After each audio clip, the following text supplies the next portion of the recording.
man who's working with such intensity and commitment is not working for not producing result. The problem is, you heard what Krishna said through the words of a king's servant. Whatever you wish to do in your life, you have goals. Whether it's art, music, spirituality, politics, business, you think you will do anything significant? That's all he's saying.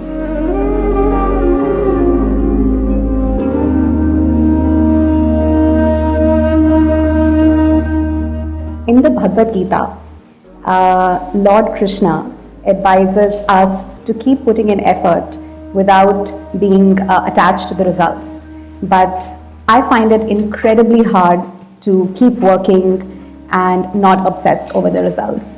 And I would love to know how we can better practice putting in effort while being detached to the results. Well,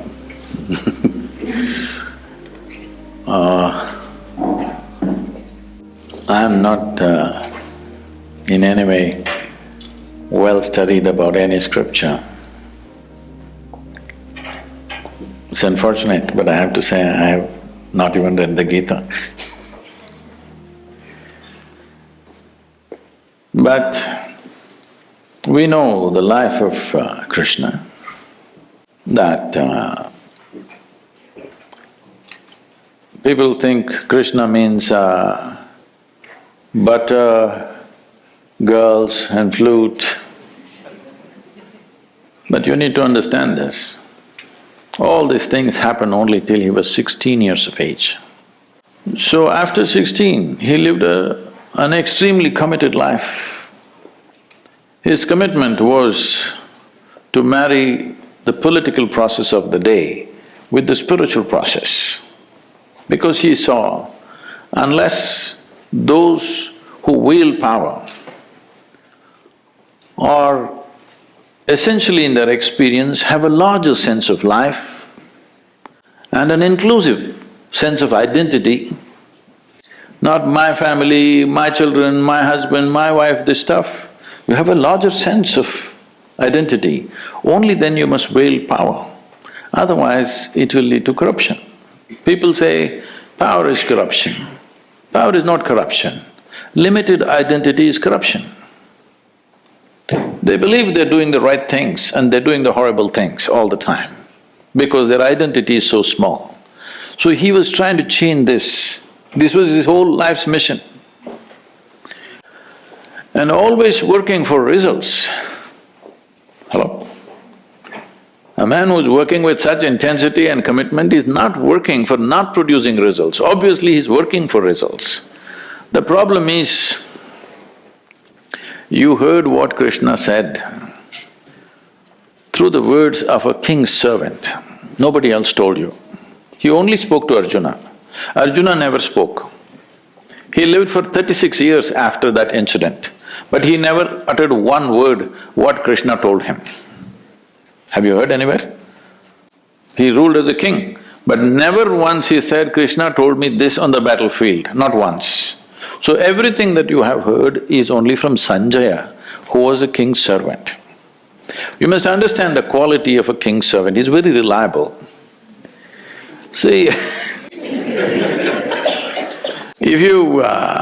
let's say, if your husband or wife or children, they saw something, they come and tell you, they will add a little bit of their own stuff and tell you.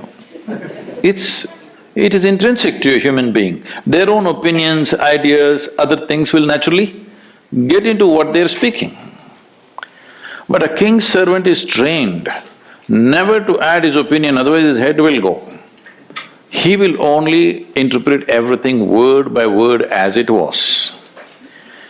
So he is a kind of a ancient tape recorder, okay? He's recording and just telling the king, this is what he is saying. But there's no context. What is shared between two people where there's a very deep relationship? If two lovers are doing something, talking to each other, somebody else may think they're quarreling, but they're doing their love affair. So this is a love affair between Krishna and Arjuna because they know each other very intimately. So he's speaking a certain language, So as king's servant takes word by word without knowing the context or understanding what it is, the experiential dimension of what it is, and he's saying, so having said that, see, essentially it is just this, whatever you wish to do in your life, you have goals. What kind of goal will you set up? Right now you're in the university. What kind of goal will you set up?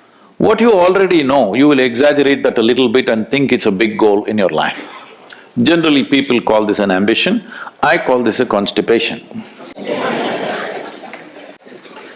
Because you're trying to handle life little by little, just like constipation. If you have a goal, your goal cannot be something absolutely new, it is only an exaggeration of what you already know, yes or no? Can you think of a goal that you simply don't know? How is it even possible? So, what he is saying is, there is a direction we have taken, but you have to be dedicated to the process, otherwise goal will just be hallucination. If you do one thing right now, just don't take this one breath, take the other breaths, let me see. I can't do it. That's all he's saying. He's saying without taking this step properly, you hallucinate about the goal, what is the point? In yoga we say this very simply. We say if you have one eye on the goal, you have only one eye to find your way, it's inefficient, that's all. So he is just talking about in a battle, if you're inefficient, it is not that you won't get your increment or promotion, you just get dead. Hello? In a battle, if you're inefficient, you think you will just lose your marks or something? A grade you will lose, is that what it is? No, you will be buried that evening. So he is telling him, because Arjuna is talking about how to kill all these people and me become a king, he says, you will not become a king yet. You need to shoot this guy in front of you now, properly.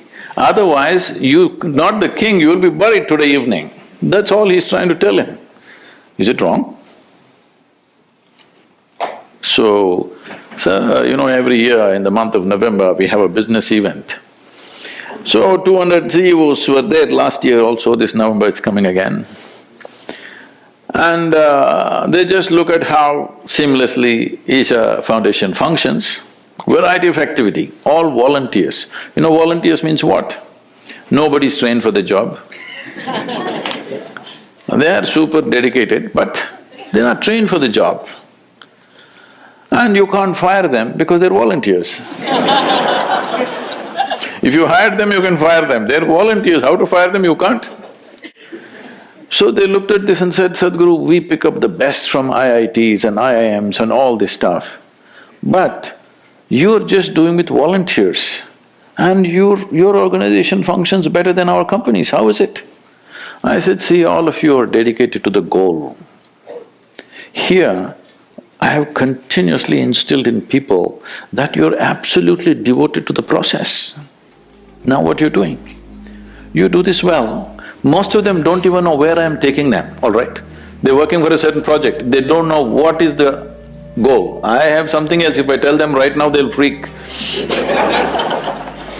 Because my goals are so far, they will give up. So right now, we have instilled this in them, you just absolutely involved in the process. Know the joy of involvement, first of all. Without absolute devotion to what you're doing right now, you will not do anything significant in your life. Whether it's art, music, spirituality, politics, business, take anything. Without being devoted to the process that you're doing right now, you think you will do anything significant? That's all he's saying.